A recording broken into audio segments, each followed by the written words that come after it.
This year I bought a drone, which may definitely be the best decision I ever made in my entire damn life. Let's talk about drones. The drone that I bought is a DJI Mavic Air 2. Now, to be honest with you, I can't tell you all the specs. And if I'm honest, I don't really give a shit. But basically, it can do 4K, it can do 60 frames per second, 30, whatever you want, right? It's great, it's lovely. Mwah! Now, you may notice, it's titchy. Look how small it is. The size of my head. Now, I bought this little baby on jessops.com. I don't know why, but the price on there was $750, whereas everywhere else I looked, it was $950. But I bought a second battery and like insurance, so it made it up to $950 in the end anyway. But I highly recommend getting a second battery because the flight time on this bastard is 32 minutes, which, wow, it's like nothing. And speaking of battery life, I've got a really horrible story to tell you later. I will tell you later. So if we're not talking about the technical side of things or specs or whatever that means, then what are we talking about? It's difficult to narrow it down to one reason as to why we like smalls. One theory suggests that I don't fucking know. Hey, do you remember last year when we filmed a study in small right here? I had to use some terrible photoshopping to make it look like I was coming out of the dragon Viking ship's mouth. Well, now we've got a drone, so that's kind of cool. The difference in equipment, I've got a new camera, we've got better audio, it's molto bene. Having a drone is also great because now we can actually look inside the Viking ship.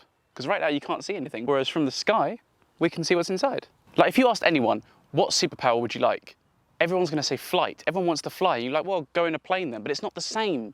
It's not the same because you're not in control. Whereas with a drone, you are. I bought this camera late last year, and as much as I do love it, it is kind of connected to the floor. Hey, I have nothing against shots that are filmed on the ground. No problem at all. I think they're great. They're doing great work. Keep it up. But there's something about an aerial shot that's just so sexy. Do you know what I mean? I had this idea, so I went out earlier, and I thought, I know, I'm just going to film me walking. One with this camera on the tripod to the best of my ability, and then one with the drone. Now, obviously, when you make video or film, you don't just have aerial, you don't just have not aerial. You have a bit of both. But if we did have to choose between which is better, aerial with some dude walking or just not aerial with some dude walking, well, you be the judge.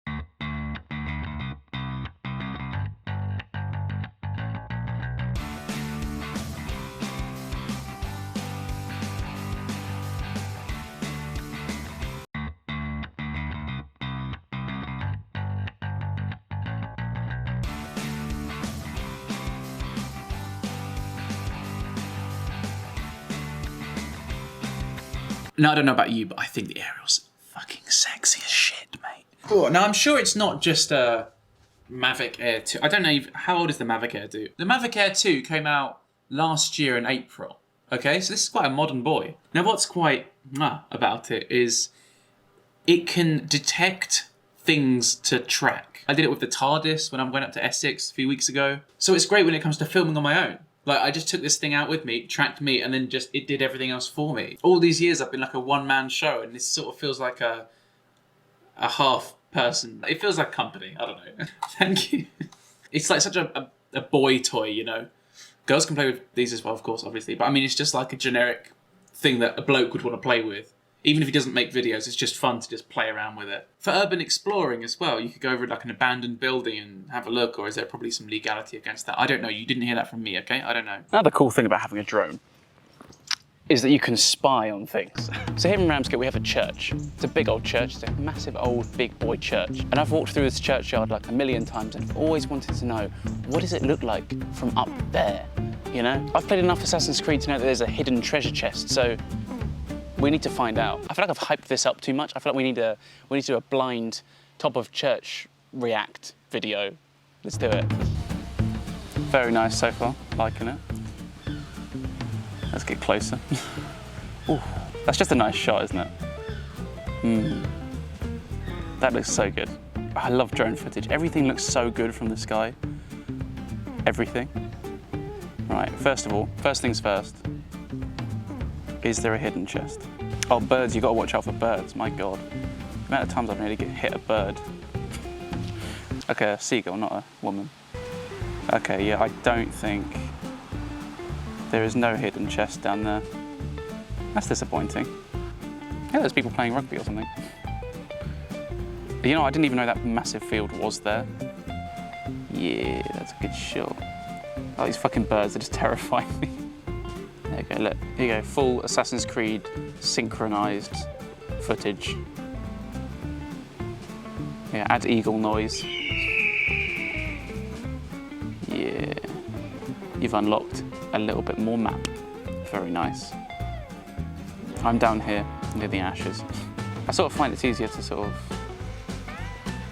do it manually, like with my actual eyes, you know. I feel like I should show you, actually. I'll just hold you between my legs.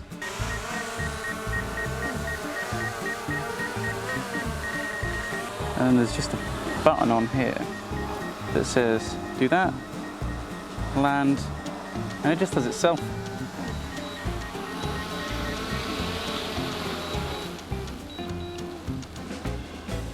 There you go. So I promised you a horrific tale. Oh my fucking God, it gives me nightmares still. Jesus Christ. Right, I'd had this drone for about 3 weeks, okay?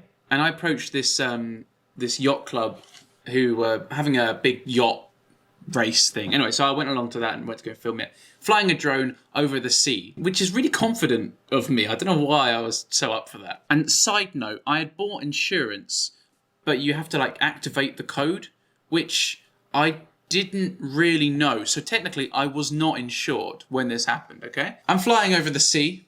I see these 2 little boats over here. I thought, great, this would be a good little shot. About halfway over there, I got a little notification on the drone saying, hey man, we got about 28% battery left. And I was like, that's fine. I just got to go over here, go around it and fly back. And this is like half a mile out to sea. But I was like, it's fine. So look, we are pretty far out to sea right now. So I come round these boys, right? And then I get this notification saying, oh, actually, by the way, the battery that was at 28%, nah, son. That's at now at like 4%. And this thing is emergency landing right now. Right now, it's going down. Oh, my heart. So it's going down, and I'm trying to bring it up at this point, and then the notification comes up again, just saying, no, emergency landing, we're going down right now. And then I lost signal. But it still has a freeze frame of the last thing that was on the camera, which was this. I'm over here and I run all the way along here, and I'm trying to like match the cliff where these like bushes are growing here. And I get over there and I'm like, I doubt it made it that far across the sea. There's no way, and I'm fucked. I've just thrown 950 quid down the toilet. I'm an idiot. Why did I risk it? I called up Tonya. I was like, Tonya, I've lost it. I'm stupid. I'm an idiot. Oh, why am I doing this? I'm a twat. So then I thought, I'll have one last little look around the beach. And then, oh my God, let me show you the pictures. So this drone somehow made it to land. First of all, celebrate. It flew over all these rocks, over that little pool of water there, and landed perfectly on the sand. Perfectly on the sand. Look at that little bed of sand. And that night, I activated my drone insurance. The end. Anyway, yeah, buy a drone. Over an ant.